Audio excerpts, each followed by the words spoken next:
Welcome to our channel. నమస్తే అండి. గత ప్రభుత్వ పాలనలో అంటే వైసీపీ పాలనలో జగన్మోహన్ రెడ్డి బాబాయ్ హత్య కేసు జరిగి 5 ఏళ్ళు అయిపోయినా సరే కానీ ఆ కేసులో మాత్రం ఎటువంటి పురోగతి లేదు. కూతురు బయటకు వచ్చి నాకు న్యాయం కావాలి అని అంత ఇదిగా పోరాడినా కూడా ఇప్పటి వరకు కూడా ఎటువంటి పురోగతి లేదు. ఇప్పుడు కూటమి ప్రభుత్వం వచ్చింది, కానీ ఇప్పుడు ఆవిడకి న్యాయం జరిగిద్ది అన్న నమ్మకంతో ఇప్పుడు హోంమంత్రిని వచ్చి కలిశారు. మరి ఇది ఎలా ఉండబోతుంది అంటారు? అంటే 2019 మార్చి 15న వివేకానంద రెడ్డి గారి హత్య జరగడం జరిగింది. సహజంగానే అందరితో పాటు వాళ్ళు నమ్మించిన విధానాన్ని నమ్మి ఈమె కూడా అందరితో పాటు ఇది తెలుగుదేశం ప్రభుత్వం వాళ్ళు చేశారని చెప్పని భ్రమపడ్డ మాట వాస్తవం.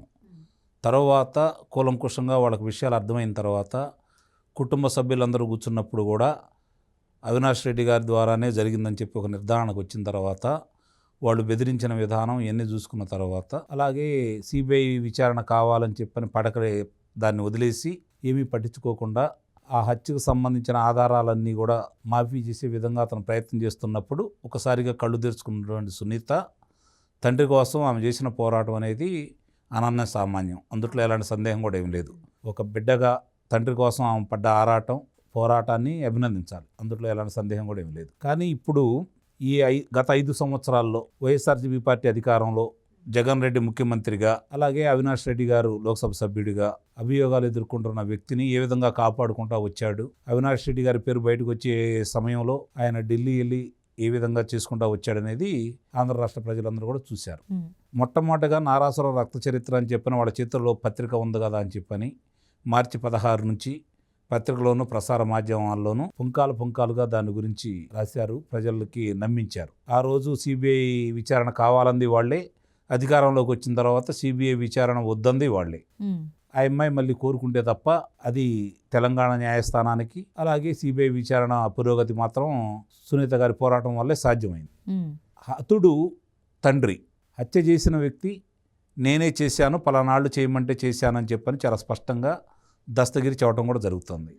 మరి ఈ పరిస్థితుల్లో ఇన్ని సాక్ష్యాధారాలు కళ్ళ ముందు ఉన్న తర్వాత కూడా కుటుంబ హత్య అనే తేలిన తర్వాత రాజకీయంగా ఆధిపత్యం కోసం జరుగుతున్నటువంటి హత్యని చెప్పని చాలా స్పష్టమైన ఆధారాలు లభించిన తర్వాత మేనమేషాలు లెక్క పెడుతూ అతన్ని కాపాడుకుంటూ వైఎస్ జగన్మోహన్ రెడ్డి గారు చేసినటువంటి నిర్వాహకం అనేది ప్రపంచానికి తెలియజేసే విధంలో సునీత చేసిన పోరాటం అనేది అభినందనీయం. అలాగే ఒక సిబిఐ వాళ్ళు భారతదేశ చరిత్రలో ఏ రోజు కూడా ఒక నిందితుడిని అదుపులో తీసుకోవడానికి వచ్చినప్పుడు రిక్తహస్తాలతోటి 3 రోజులు కూడా ఉండి రిక్తహస్తాలతో వెనక్కి తిరిగి వెళ్ళిన సందర్భం కూడా భారతదేశ చరిత్రలో సిబిఐ వాళ్ళ చరిత్రలో కూడా ఇది ఒక్కటే. ఇప్పుడు ఎవరైతే వివేకానంద రెడ్డి గారి హత్య గురించి ప్రపంచానికి వెలుగులోకి తీసుకురావడానికి పోరాటం చేసిన కుమార్తె నిన్న మామూలుగా దాని గురించి ఈరోజు స్పష్టంగా కూడా నిన్నటి వరకు పోరాడినామే. ఈరోజు ఈ రాష్ట్ర ప్రభుత్వం గత రాష్ట్ర ప్రభుత్వం సహకరించట్లేదు కాబట్టి ఈ రాష్ట్ర ప్రభుత్వం సహకరించాలి, ఏ విషయాల్లో సహకరించాలి అని చెప్పని ఈరోజు రాష్ట్ర హోంమంత్రి గారిని కలవడం కూడా జరిగింది. మొన్న జరిగినటువంటి శాసనసభ సమావేశాల సందర్భంగా చంద్రబాబు నాయుడు గారు కూడా చాలా స్పష్టంగా చెప్పారు, ఎవరు వివేకానంద రెడ్డి గారిని హత్య చేశారో అతి త్వరలో నిందితులు కారాగారవాసం చేయటం తథ్యం అని చెప్పని ఆయన బల్లగుద్ది చెప్పడం కూడా జరిగింది.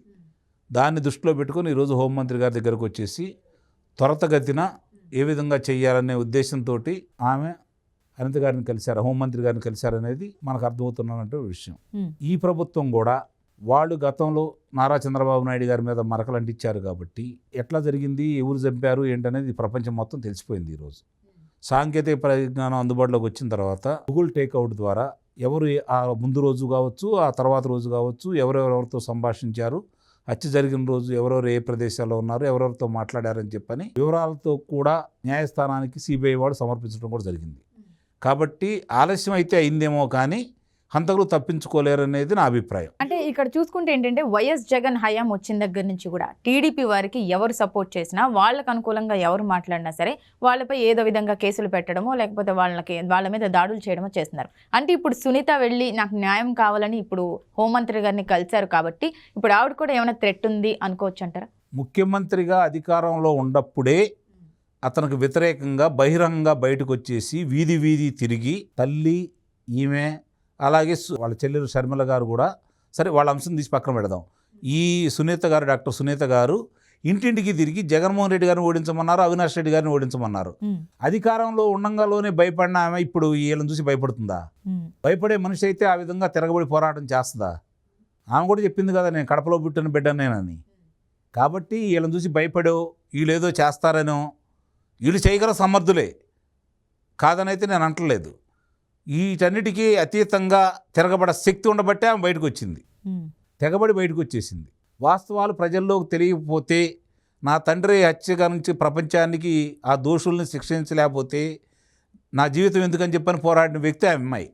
వీళ్ళని చూసి భయపడిద్దని కానీ ఆమెకి ఉంటుంది, ప్రమాదం ఉంటుంది, కానీ అందుకు తెగించే బయటకు వచ్చింది. ఇప్పుడు ఈ ప్రభుత్వం ఆమెను కాపాడుకోవాలి. ఈ హంతకులకి చేసిన అంటే గత ప్రభుత్వం చేసినటువంటి నిర్వాకాన్ని సిబిఐ వాళ్ళకి తెలియపరిచేసి వీళ్ళు పూర్తి సహకారం ఈ రాష్ట్ర ప్రభుత్వం ఇస్తుందని అయితే నేను భావిస్తున్నాను. అదే అంశాలను వాళ్ళిద్దరూ మాట్లాడుకున్న సందర్భంగా అనిత గారు కూడా చెప్పుంటారు. ప్రభుత్వ పరంగా ఏ విధంగా సహాయ సహకారాలు కావాలని ఆమె కోరుకోవటం, ఏ విధంగా ఇవ్వగలమని చెప్పని వీళ్ళు చెప్పారని చెప్పని అయితే నేను భావిస్తున్నాను.